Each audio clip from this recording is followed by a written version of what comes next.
নমস্কার, আমি নন্দিতা। আমি এসেছি আজকে একটু অন্যরকম হাতের কাছে নিয়ে রং করতে, ছবি আঁকতে। আমি কিন্তু কখনো ছবি আঁকা শিখিনি, ওই নিজের মনের মতো করে ছবি আঁকার চেষ্টা করি। ওই খাতা কলমে ছবি আঁকার মানুষ কিন্তু আমি নই।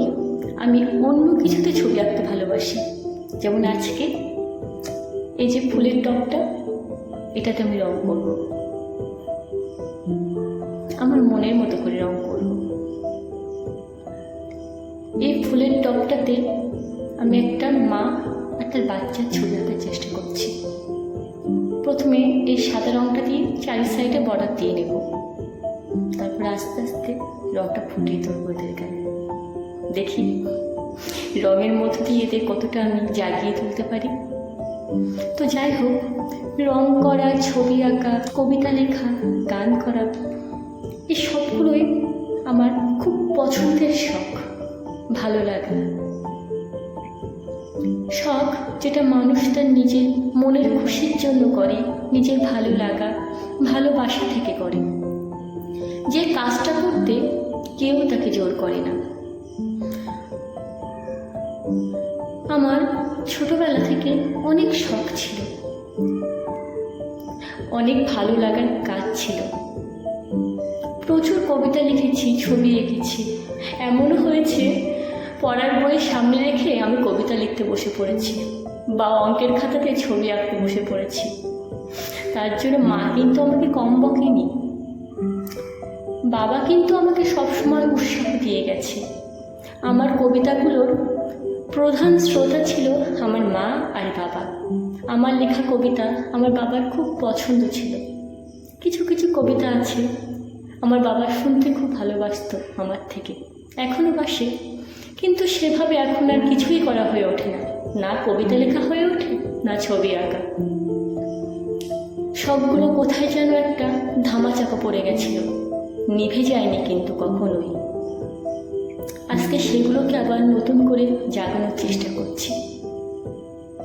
দেখি কতটা স্বপ্ন সত্যি করতে পারি। অবসর সময়ে আমরা তো এমনি কত সময় নষ্ট করি, সেই নষ্ট সময়টা আর এমনি নষ্ট না করে নিজের স্বপ্ন পূরণে, নিজের শখগুলো সত্যি করার কাজে নষ্ট করলেই তো হয়।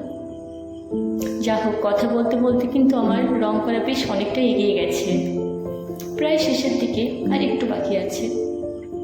এটা দিয়ে আমি কি করবো বলো তো?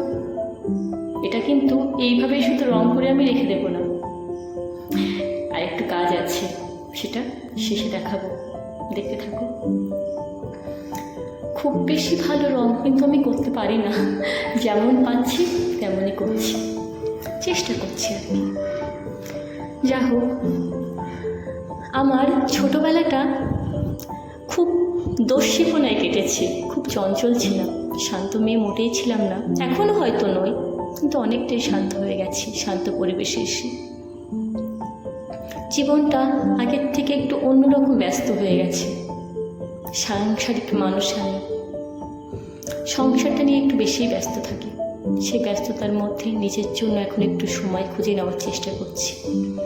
সবারই একটু শখ থাকে, সবারই শখ থাকে, শুধু আমার একা বলে নয়। আমার মনে হয় প্রত্যেক মানুষের তার সেই শখগুলোকে পূরণ করা উচিত। শখের জিনিসটাকে একটুখানি মনে জাগিয়ে রাখা উচিত, তার জন্য একটু সময় রাখা উচিত। যা হোক, আমার রং করা শেষ, এবার এর ফাইনাল লুকটা বাকি আছে। প্রথমে এর মধ্যে একটু আমি পাথর দেব, বালি দেব আর মাটি দেব। মাটিতে আমি আগে থেকে অবশ্য সার মিশিয়ে রেখেছিলাম। মাটিটা খুব অল্প অল্প করে আমি দিচ্ছি, যাতে বেশি না হয়ে যায়, আমার ছবিটা যাতে নষ্ট না হয়ে যায়, সেদিকে তো আমার লক্ষ্য রাখতে হবে। আর এদিকে সাকুলেন্ট গাছ, এটা আমি অনলাইন থেকেই কিনেছিলাম, অনেকগুলোই কিনেছিলাম বেশ, কিন্তু মারা গেছে। আর 3-4টে ভালো আছে, সবগুলোই মারা গেছে। এই সাকুলেন্ট গাছটা আমার খুব পছন্দের একটা গাছ। শেষে পাথর দিয়ে রাউন্ড করে দিচ্ছি।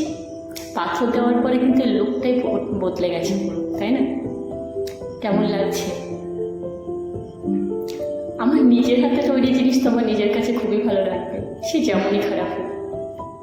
এই যে সাজিয়ে রেখেছি, এটা এখন আমার ফ্রিজের উপরে রাখা আছে, হয়তো পরে আমি অন্য জায়গায় স্থানান্তরিত করব।